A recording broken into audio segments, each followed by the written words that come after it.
Hi, I'm Michelle Williamson. I'm one of the founders of ShipThrifty.com, and today I'm here to talk to you about rocking your care package shipping.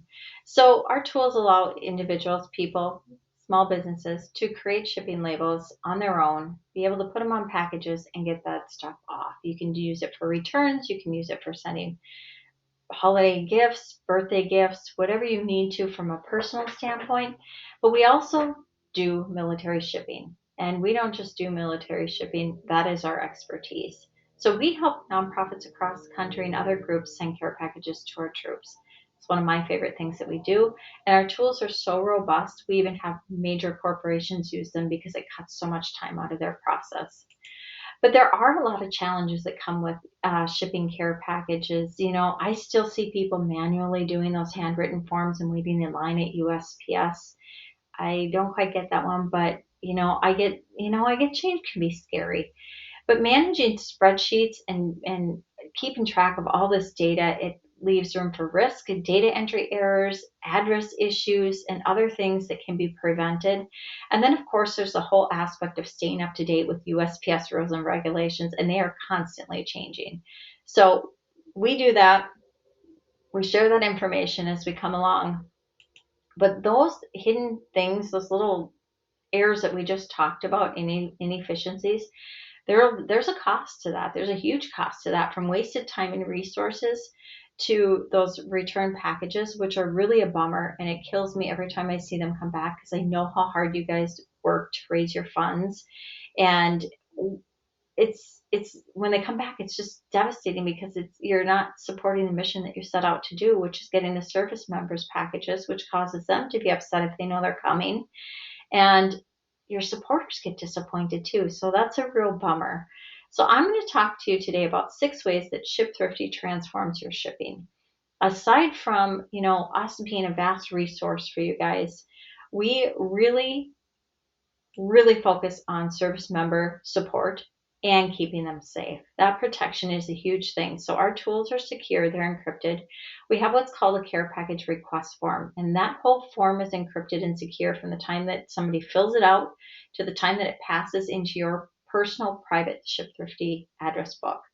And we know more and more support is needed. This support is crucial, and we have more service members requesting help.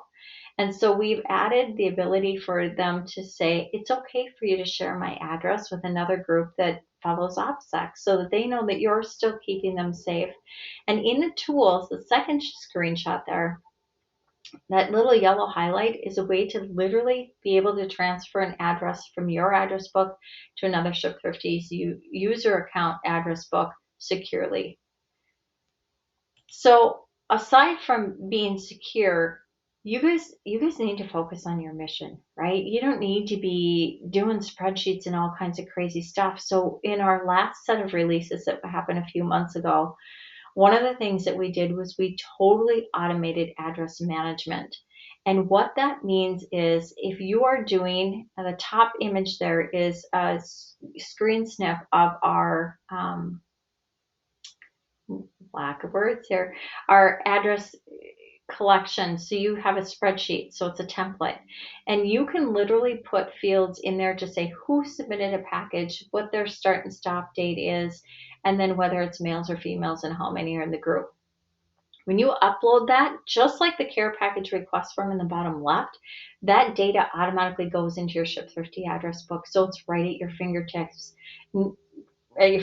for both looking at your addresses and in the label creation process, which I think is phenomenal because it really gives you a lot of insight. So in your address book in that right-hand bottom screen, you'll see that you can see who submitted that address, whether it's a group of males, females, whatnot. The start and end date is also a field in there, and you can turn any of those fields on or off, and the little up and down arrows filter on those particular rows. So it does everything for you. You can actually delete addresses from here if you want. So if somebody comes back, you can pull those out. You can double click, you can edit with the little pencil icon. And if the care package request form was submitted, you'll see that there's a little eye icon even in your address book to see the additional details that were on that form when it was submitted. So we try to do everything that we can to make your work easier. we take that beyond just the address book and we put that into the tools themselves. And so our tools will allow you to copy labels, copy customs forms, replace customs forms. So you have the same customs for everything if you need to replace them. And then you also have the ability to double click anywhere to edit anything that you need. You can save orders ahead of time. You can check your restrictions in here. And then in that top left screenshot, you're going to see the little squiggly highlight. That literally is our copy with a different address. And when you use that copy with a different address, you literally can see who has submitted that information, how many males, how many females, and it pulls down into the label table, which is the second screenshot. And in there, you can see if it's male, M is for male, F is for female, U is for unit, chaplain is CH, K9 is K9. And you have that visibility as you're creating your labels, which is pretty phenomenal in my opinion. All of that then helps reduce return packages, because some of the biggest things that cause returns are addresses, having an APO instead of an FPO, picking AA, or picking something that doesn't even, it's not even one of those address things for military. The other thing that's a huge catch for return packages is these new dangerous goods rules. And people will sometimes put aerosols. Most of our nonprofits know about aerosols. They're really good about that. But there's other things that creep into those packages that can cause returns, such as alcohol products. So hand sanitizer, eyeglass wipes. Now, if you have batteries in your package and you don't literally state alkaline AA batteries in your customs, they get sent back because they automatically assume it's lithium and they're not installed in the item that they're supposed to be. So common things will get you there. And then the restrictions now too are a big thing, because if you have, and I'll talk about this ruling in just a second, but the restrictions, if you have coffee in there and they can't go, those can trigger return.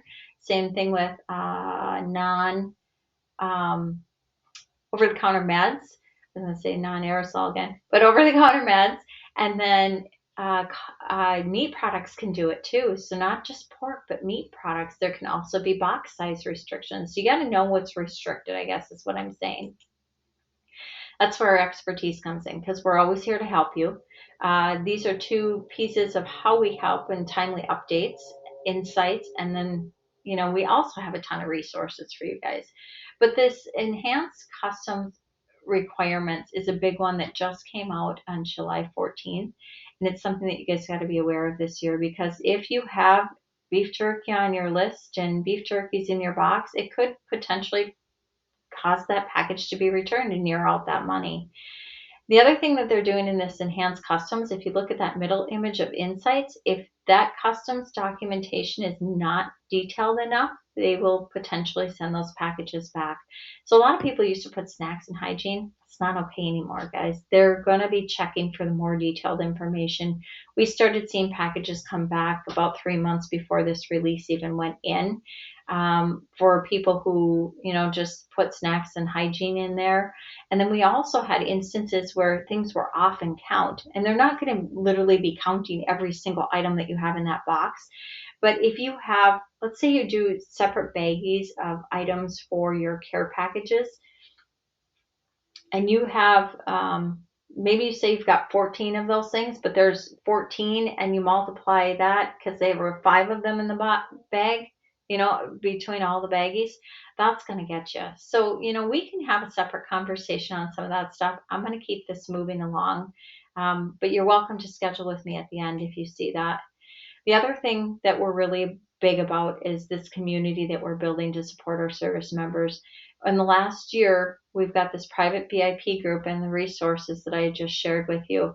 And that is for our ShipThrifty users only, because we know these people very well. They use our tools. We'll give them extra tips on how these regulations and pieces fit into our tools, but also we're able to use this group as a place to help service members. And so we were able to get care packages out to a couple different groups this year. Everybody stood up. was able to donate anywhere from 1 to 20, sometimes more packages. And it was able to then get service members who needed support, the support they needed without one group taking all that on. So that's pretty cool. And in that, over the years, we have done some pretty amazing things, from the money saved to the number of different groups that we've helped between military families and our nonprofits and whatnot. But the ShipThrifty advantage, aside from the tools and the way that we're doing stuff, we set out to save you guys time. And time and money together are huge things. And money isn't always about the price of the shipping. There are a lot of other factors that pull into saving money. It's getting your packages there. It's making sure that if you've got something that's insured, that you're going to have a way to do a claim off of that. It's minimizing those errors and the operational efficiency.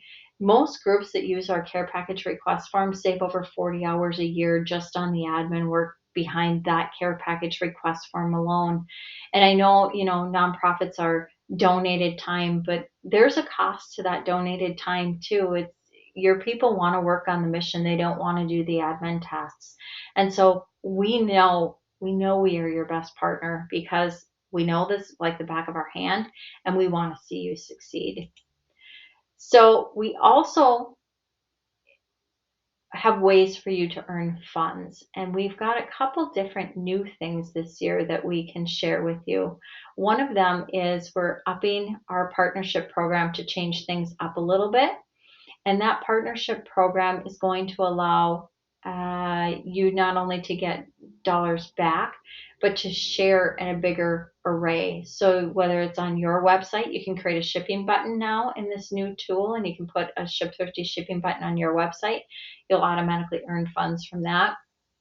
But if you have a business that you're working with, or you have a business and you're doing returns but you don't offer free returns, you can put that shipping button on your site.